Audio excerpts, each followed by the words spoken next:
would you mind just telling us your first name? Yeah, myself Anju. I mostly use my name as Anju K. K is for my last name Kumari, and I want to build my name as a brand. That's why I use my name a lot. Could you tell us a little bit about your childhood? It was amazing. Like, I was raised in a middle class family, but I never experienced any violence when I was with my parents.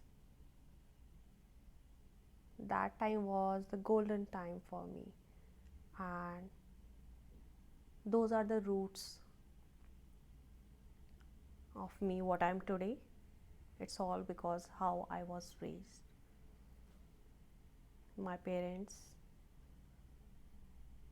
they were, they are still very supportive. The only thing was lack of knowledge from that side. They taught me how to be a good girl, but it's sad to say that they failed in teaching me how to stand against abuse or violence or anything. And I don't want to blame them because it was not their fault. They didn't know about that. That was lack of awareness and knowledge. And it's not just in my family, it's a case in most of the houses or families. Parents don't know what kids are absorbing, and children are like sponge. They absorb everything what is happening around them. I was listening to everything, and now I still remember the things which happened when I was 3-year old, 2-year old, 4-year old. I can't sleep with those things. So when I started sharing those things, like I'm trying to connect different dots. My father, he was in military, and when I was 3-year old, 4-year old, we were having Air Force station just next to my house, and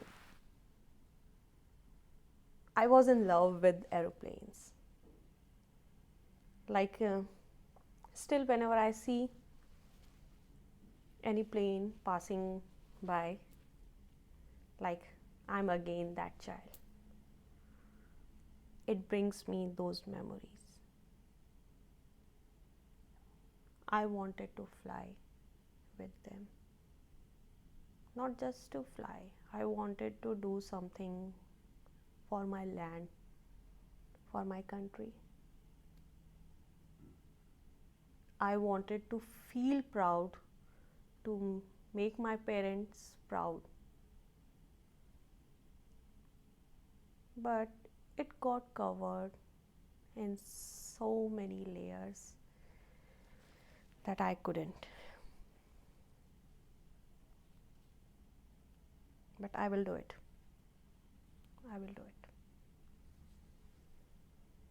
Was flying, was that your dream as a child? Hmm? What were your dreams as a child? A lot of dreams. Like every day, I wanted to become this, like everything. Even still now, I'm 30, and someone asked me what you want, and I'm like, anything or maybe everything. Right now, I'm a speaker, I'm a writer, I'm a blogger, then full-time mom, and in between that, I'm learning other skills. I'm exploring myself again. For 13 years, I was lost and I'm trying to get myself back. Instead of learning about world, I'm learning about myself, what I really want to. And everything leads me to just one point. I want peace. I want to heal. I want peace. I want to help people. For me, getting more money is not my dream. Getting more people who listen to me, is my dream. I want to reach as much as people I can, because what happened with me is happening with every other person. I can't save the world, but if my words can help or motivate just one person, I will feel like I helped myself. Would you mind telling us a little bit about your relationship with your dad and how that relationship felt for you? My father, I have just one line for him. He's not from this planet. He's so kind. He have suffered a lot as a child, but he tried his best. So me and my brother sister don't suffer. He's a very good listener. He's very calm. I have never seen him like to insult anyone or to scream on anyone. Yes, he also gets angry when someone don't listen. Obviously, that's also a part of life. But he has a lot of self-control.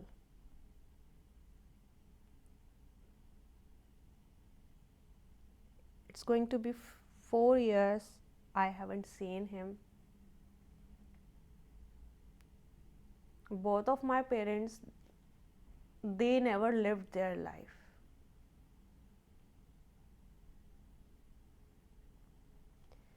They just lived for us, for our growth.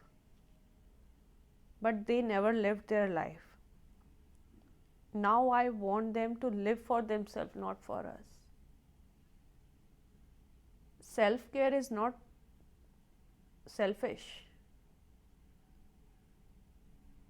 They lacked that and they're still lacking that. That made me suffer a lot because I learned everything from them. And this part was not good. They sacrificed themselves. And I also learned the same thing. So when the abuse and other bad things were happening with me, I was ignoring them.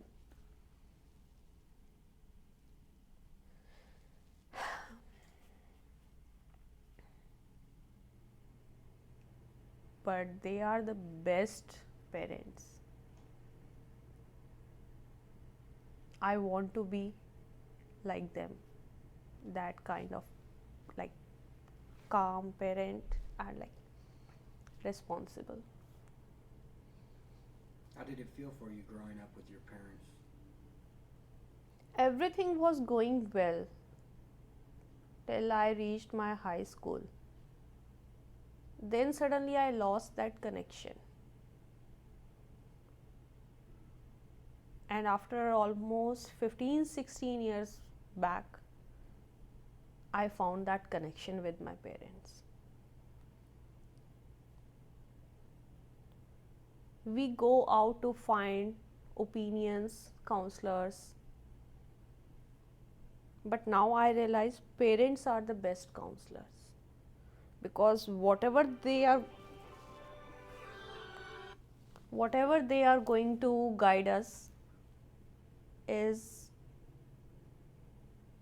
like they do everything without expecting anything in return. They don't want any salary or anything in return, like if they will give us some advice or they will teach us something, they will get something. They want us to be a better person, to be successful, be it personal life or professional life.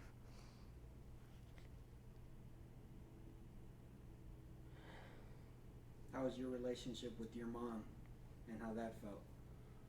Like I told you, we lost that connection when I was in high school. And now I got her back. For 15 years, yes, we were in touch, but I was not able to say anything from my heart. Without listening to me, she just assumed things, and that destroyed my life. And few months back when I told her, I confronted her with this, like, you just assume like this will happen, this will happen. You were putting all the blames over me, and then I lost that connection and I got shut there. I stopped there. I tried to reach her 2 times, 3 times, but she was not getting me. Instead of that, like a support, she was blaming me. So I stopped there. That's why it is always said for every parent, stay away from your kids when you are angry. Practice time out, or like something, you just leave from the situation and then come back when you are in your senses. And never respond quickly. Take your time to process how to handle it and then react. I was child that time. I was just 16 years, 17 years, and I believed her that yes, there is a boy I like him. Instead of telling me or supporting me and listening me, she just assumed things, and then she became aggressive. She lost her calm, and I was scared. They became toxic, they became abusive, and I was a child that time. I couldn't figure out what is wrong for me, what is right for me. For me, I was in like flight mode.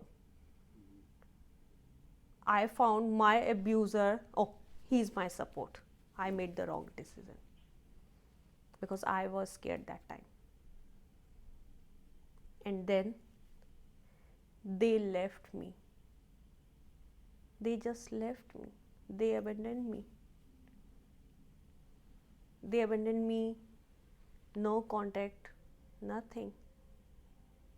What was the exact reason that they gave you, or that you thought, or maybe? Yeah, because I broke the rules of society. I was in relationship with a man who was not from my caste, and in my culture there is concept of 2 types of marriage. Arranged marriage, that is fixed by parents, and one is love marriage, that we do it ourselves. And I was the first one to go for love marriage, and again it was intercaste marriage. Like we have different caste. He was from higher caste and I was from middle caste. According to them, I was not listening to them, but the truth was that they were not listening to me, and they left me, and I was without any option. I was like, okay, now he's my everything, he's my world. and we got married. I didn't know how to cook or how to live in this relationship. I was just 18. No idea. And then financial crisis. Like, I was not even having any shoes or like slippers to go out. Whenever I used to go, I used to ask my neighbors, can you lend me something so I can go out to you?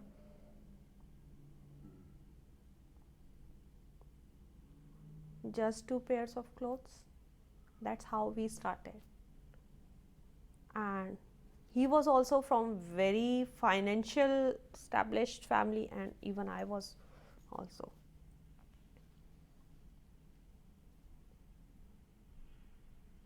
He was abusive from the first day. He was controlling from the first day. He was violent from the first day. But I was not having any other option, just to stay.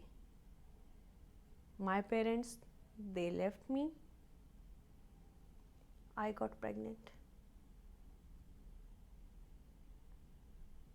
And my pregnancy was very tough because there was not enough food, no care at all. No one was there to support me, to help me, to guide me. And then every other day he used to hit me.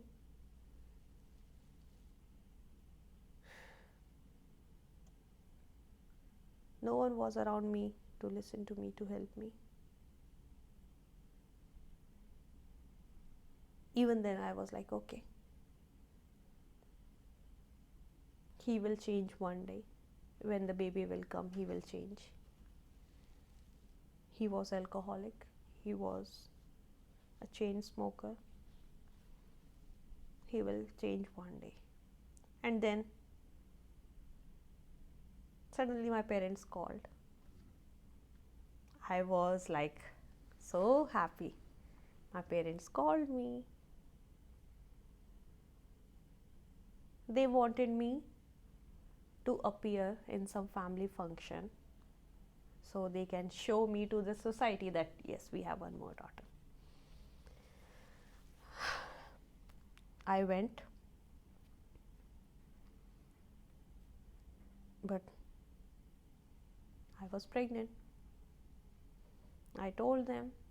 They said, okay, we will do rituals from our side, so but don't tell anyone that he's from different caste. So he got one more point to abuse me, that your parents don't take me as who I am. Like, he knew the weaker point from my family side. So he and his family, they started asking for dowry. That's like cash, jewelry, expensive things, car, this and this. And my parents, they don't believe in this. It was March 23rd, 2011.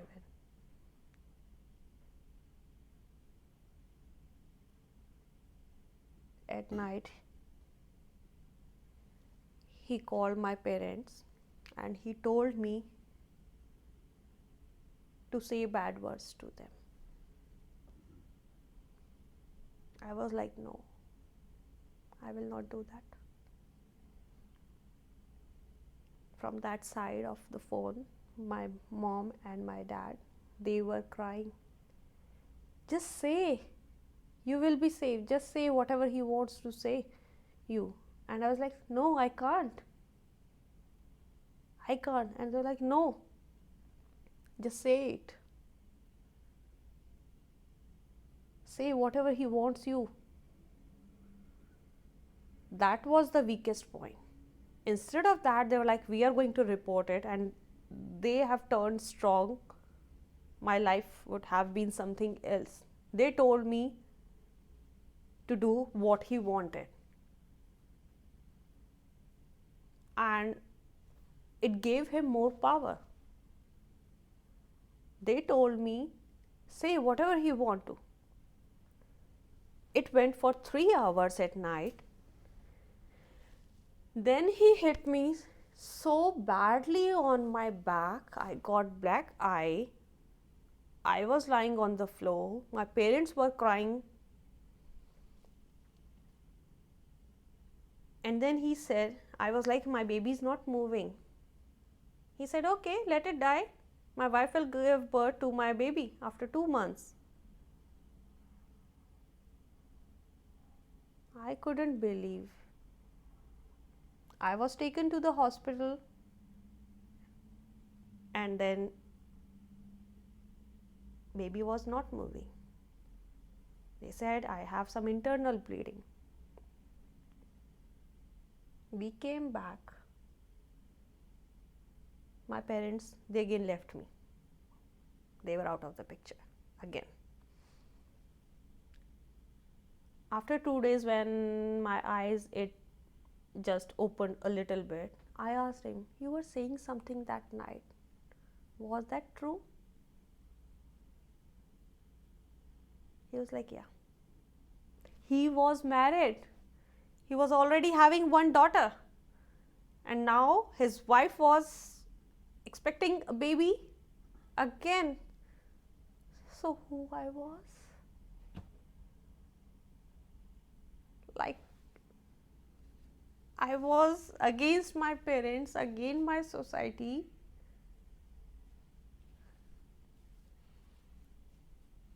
And my parents again left me.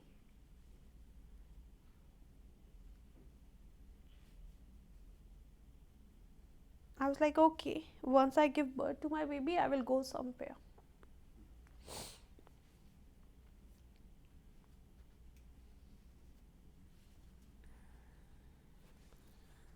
But where? I don't know. Every night I was living in that torture. Oh, today I was with her, so just stay away from me. He used to bring his friends. We were just living in one room. He used to bring his friends, all drunk, alcoholic, everyone in just one room, and I was so uncomfortable. Like, I don't have any privacy or anything. But I managed. Then his first wife, she came to know about me. She reported it, and then she was out of his life. My parents came back again in my life. I gave birth to my son. He was violent. I have 24 stitches, more than 120 head injuries, more than 25 abortions in 10 years, 2 kids by C-section. Like, whenever someone asks me about my life, I'm like, it's a lot. 13 years, if I just take 100 days from every year and just remove 3 years also, just take 10 years, 100 days, multiply them. I can't put my life all together in few minutes or hours or on pages.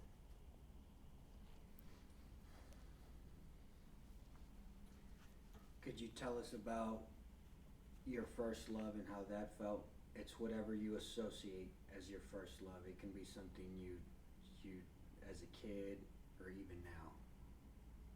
My first love for 13 years was him.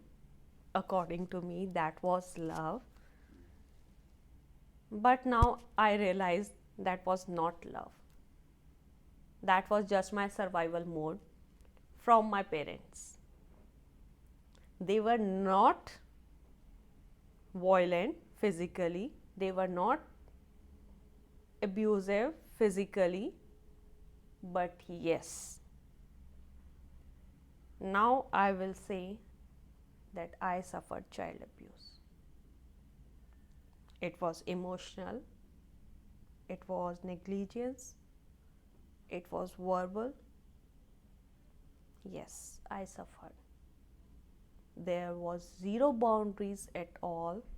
Like, it was not just lack of boundaries, it was zero boundaries.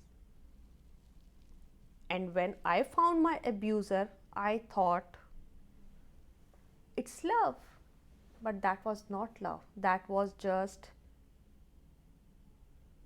what you call, like, when you,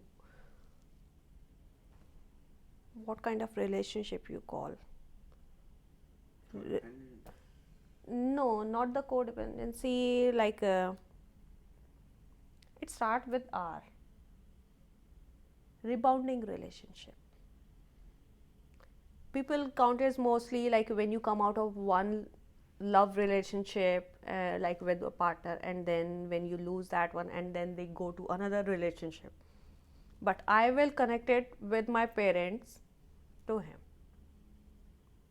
So I was in survival mode and I was in flight zone. To come out of that abusive relationship, I made the wrong choice without healing. I came into this one, and this one was the worst. First one was like at least no physical abuse. This one have no words to describe. So that 13 years, no love at all. I experienced love few months back. That's completely different. Now I know what is love. What was your first loss or heartbreak? It's whatever you associate as your first loss or heartbreak and how that felt. When I lost him, we were together physically till last year, like almost 11 months back. We were together physically, but I lost him around 2 years back. That was my loss. By him, you mean? He was physically with me, but he was not with me. I can feel that. His eyes changed, his words changed. He was just living, but his soul was not with me. Who would you say first taught you what love is and how? Like, love happens when you are not expecting it. Like, don't find the person to love, let him find you. So that other person, he found me, and that time I was grieving for my this loss, and I was only focusing on this, and someone was like knocking on my heart, like knock knock knock knock, open the door. I'm like, just go away, go away. Yeah.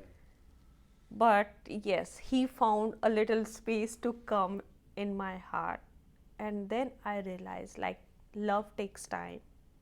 There is difference between love and like. I like you is like when you see a rose flower or any kind of flower, you pluck it. And love is you nourish it, you let it bloom more, you want to see it growing. This I realized few months back. This is called love. When you don't want to control each other,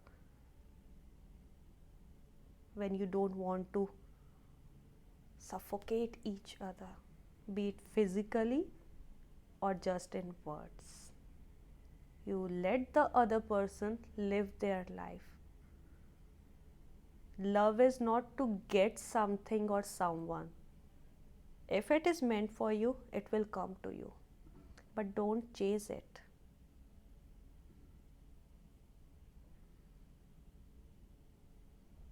How does that love feel to you now versus compared to the old love that you used to feel? Like when I was talking about my loss or my past, just thinking a thought about this person brings me out of that darkness. Like it helps me to heal.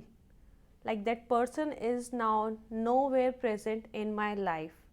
But whenever I go down or I lose my confidence or I'm losing just a thought about that person, it pulls me back. Even you can see the way I'm speaking, it completely changed. When I'm triggered or traumatized, I can't speak properly.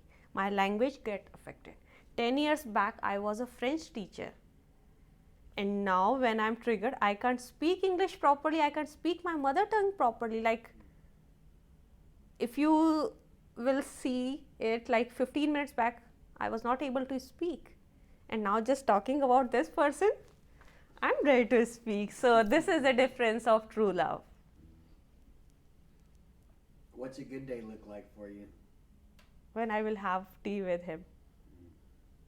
What about a bad day? What's a bad day like for you, and how do you get through the bad day? There is no bad day. There is no bad day. Everything happens for a good reason. We never say there is any bad luck. We always say things happen for something good. If it doesn't go according to us, we just label it as bad. But that is not a bad day. That is our teaching class.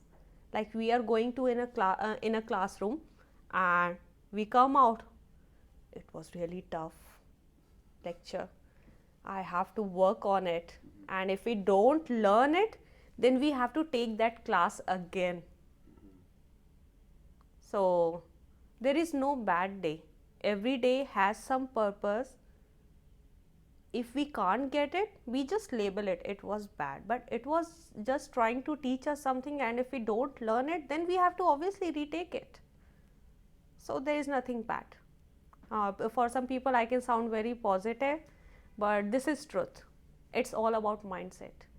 If you take it like this, then you will go with more preparation next time. So you can learn it more fast. But if you will label it as like a bad day, then you will get scared. Then you will not enter to that subject class. Like if we are having 3 subjects in our college or in school, and we label it, oh, maths is really hard for me, I can't do it. Then we will get scared to enter that class or lecture. But if you will see it, no, last time I couldn't make it. So this time I need more extra sheets so I can practice more, extra pen, and I have to eat accordingly so I don't feel sleepy in the class. I have to be more attentive and I have to listen to my teacher, and then enter the class with more confidence. And then when your teacher will ask you, are you ready? And I'm like, yeah, this time I'm ready. And maybe sometimes we need not just 2 classes, maybe 10 classes. This is how life goes. What's a person or an event that's shaped you, good or bad? That one person, he changed me. Or I will say 2 persons.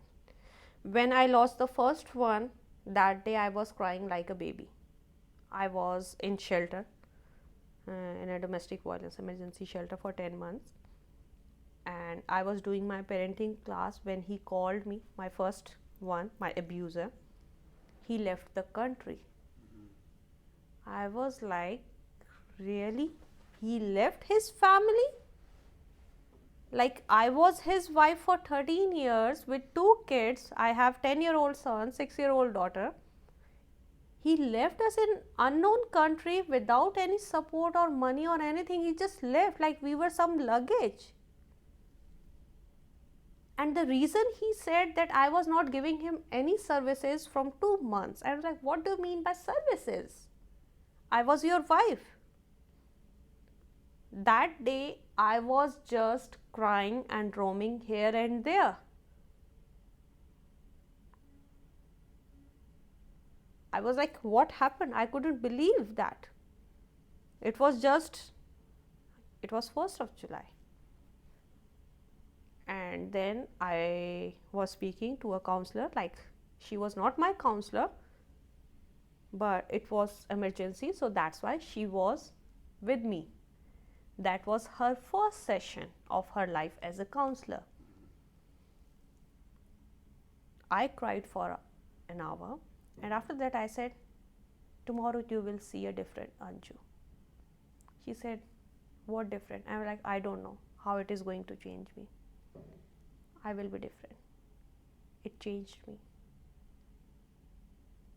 And I become so tough. But then the other person, he was knocking at my door. So I was in that change mode. It's like when you are making some statue or something with clay, and it rains suddenly when you are making that, and again it becomes that clay. So that second person came and he made it in a strong woman. Instead of letting me go and change in something ugly, he made me a stronger person. What inspires you? What inspires me? Myself. I'm enough to inspire myself. What's been a humbling experience for you?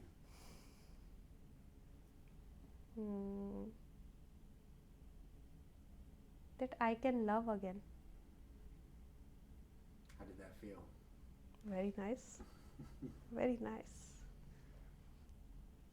Go in your mind and think. This life event can be mental, physical, or spiritual. Can you tell me about a time in your life that you can relate with the word war? Yeah. 13 years I was in war. Every kind of war. War with myself. It was not war with my abuser, like any physical war. Yes, it was. Every time I was trying to save myself. When a person is in war zone and they are like, you can get killed at any time. Yes, it was like this. But somewhere there was a war going inside me also. Like, why I am tolerating all this? Like, there were two people inside me who were like, don't tolerate it. And I'm like, no, I don't have any other option. No, go and report it. I'm like, no, no one is going to believe me. So for 13 years, I was in a war, mentally, emotionally, physically with him, and spiritually. So I was in war. That's war. How was the spiritual war? He was having different points of belief, and I have different. I believe in a power. People call it divine, universe, God, and they search it everywhere. Everywhere. I belong to Hindu religion, and what it gave me, nothing. What it gave me, everything. I'm very strong in roots, like I told you, where I developed my roots with my parents.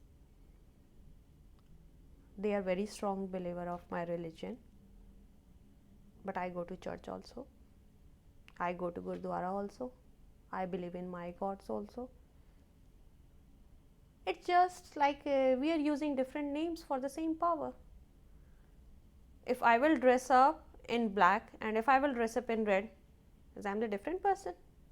No. Same is with this power. You can call it God, this. And where exactly is this power?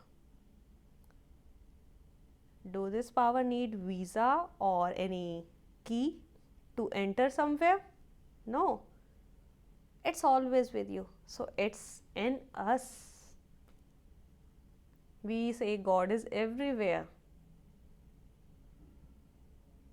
I am sitting on 15th floor. So God is coming by lift or elevator? It came with me. And if I'm doubting and I'm like, oh God, please help me, oh God, please help me, God, come here. Help yourself. That is what God wants to teach you, or your Lord, or your power. You don't have to even call Him to help you. He is always with you. And if you are calling Him, it means you don't have your trust or faith over Him. Yes, we need a pause to say His name. If we can spend 2 seconds of our day or our life to say His name, it means He's going to give something. It's not you light a candle or you sing whole, like we say, songs, our holy songs, Aarti. Or you have to sing 3 songs or 4 songs. So like, if I'm not singing 4 songs, so it is like He's not going to listen to me, or no. Keep His name in your heart, in your words. But it's exactly inside us.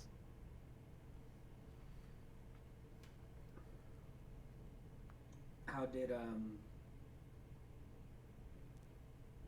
does that help you? How did that help you get through those 13 years? And then how does it help you now? The same way 20 minutes back I needed this tissue, now I don't need it. He helped me just right now. Before starting I said I will be needing a coffee or my therapist, but no one come whenever I need them. I have to help myself. So just talking about Him, my Lord, my God, this divine, my intuition, it's everywhere.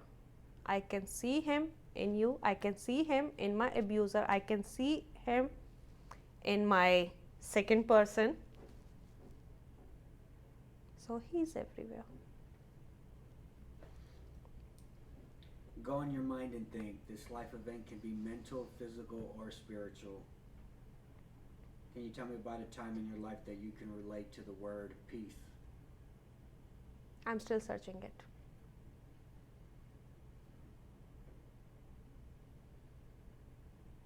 How does that search look and feel? Right now, Could you tell us about the hardest thing you've been through and how you persevered? And we may have talked about it already, but if you want to add anything to it, you can. I'm learning every day. I'm trying my best.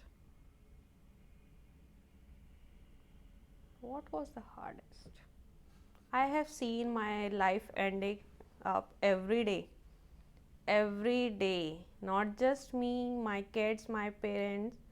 When I was 6 days old, doctors told my parents, if she can live for 24 hours, she is here. Otherwise, start preparing. You lost her. And now I'm 30. Like my soul and my body are so much connected, they are not going to go anywhere so fast. Like my mom say that you heal very fast physically, but I will say I heal very fast in every way.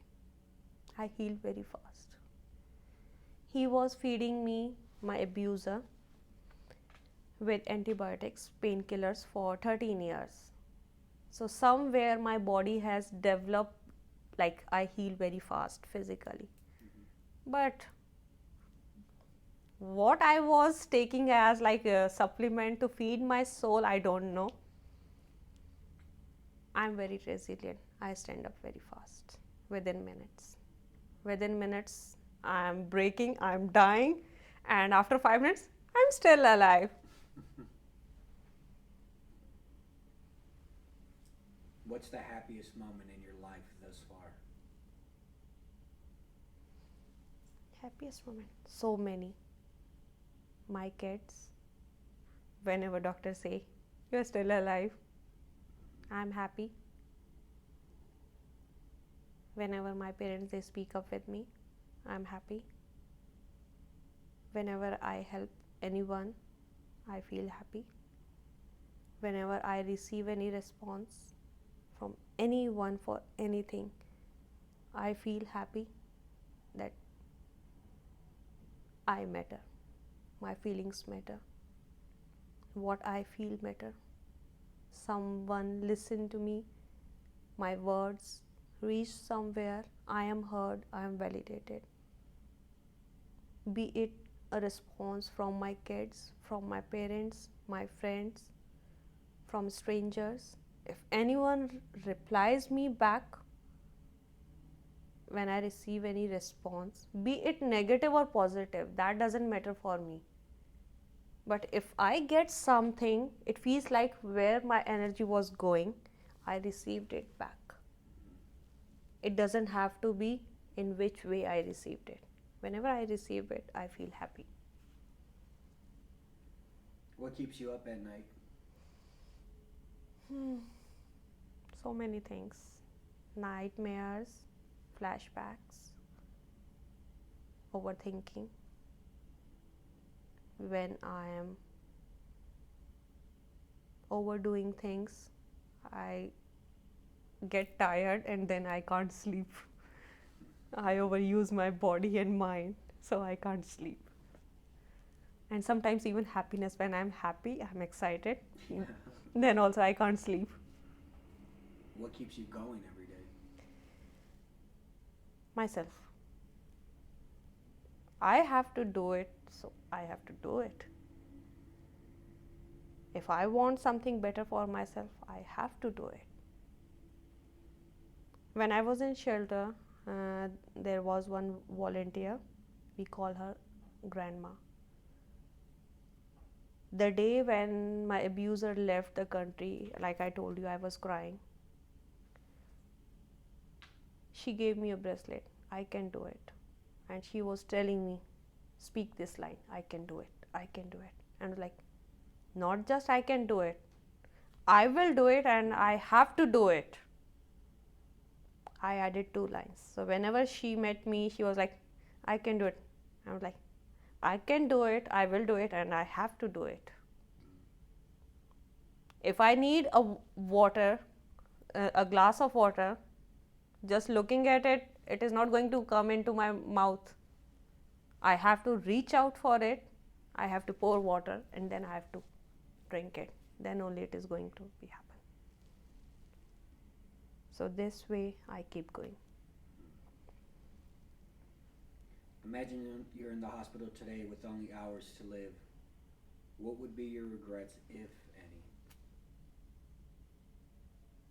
Someday my words reach to my first love, my abuser. I want to say a few things to him. I want to ask many things from him. So, I want that. So you're alive and well, you're going to make it. Do you feel that you can make amends with what you just said, be at peace with that, or? No. Peace with myself. And I don't know how much it is going to take, like time or efforts. But I need peace with myself, not with anyone. You tell me what your dreams were as a kid. What are your dreams Now, now? when we were coming, I was telling him 4 months back, I was not even able to speak. I am very camera shy, and after 2 weeks, exactly after 2 weeks, I am going to speak in an event at college as a keynote speaker. So now my dream is to become a very famous keynote speaker. You're the co-author of your life story. What's your picture perfect ending? And it's not necessarily the end. I'm the author, not the co-author. Or God, right? Or your higher power is the co. Yeah. Right, so sometimes people get confused when I say that, but it's everything outside of you that does help you. Yeah. is kind of the other force Yeah. in your life. Yeah, I understand that. So, but author's fine. So if you're the author of your life story, what is your picture perfect ending? It's after many years. It's not coming right now. I'm just 30. I want to live at least like 50 more years. Yeah, 50, it's not the end. Say if it was just like somebody made a movie, right, and you're the keynote Yeah, speaker. so What does that picture perfect ending look like? Like the end of the movie where... Yeah, like I'm at some place where it's like a very hilly kind of area, full of grass, not long grass, like beautiful area, and I'm in some cottage kind of place and waiting for my kids when they will come up with their family or alone, I don't care. And my parents, they just visit me, but when I leave this world, I want to be alone. I don't want anyone around me. I don't know why, but this thought just came in my mind just right now. Like people want their loved ones around them when they leave the world. I don't know why I want to leave the world when they was like I want them to see before I leave, but then I don't want anyone in that cottage. I want to leave all alone. Would that feel peaceful? Yeah, because I was able to help others to get what they wanted. Somewhere it feels like no one ever wanted me. That's why I don't see myself with anyone at the end. I want to see all my loved ones what they want. That will be more peaceful for me, that they all got what they wanted.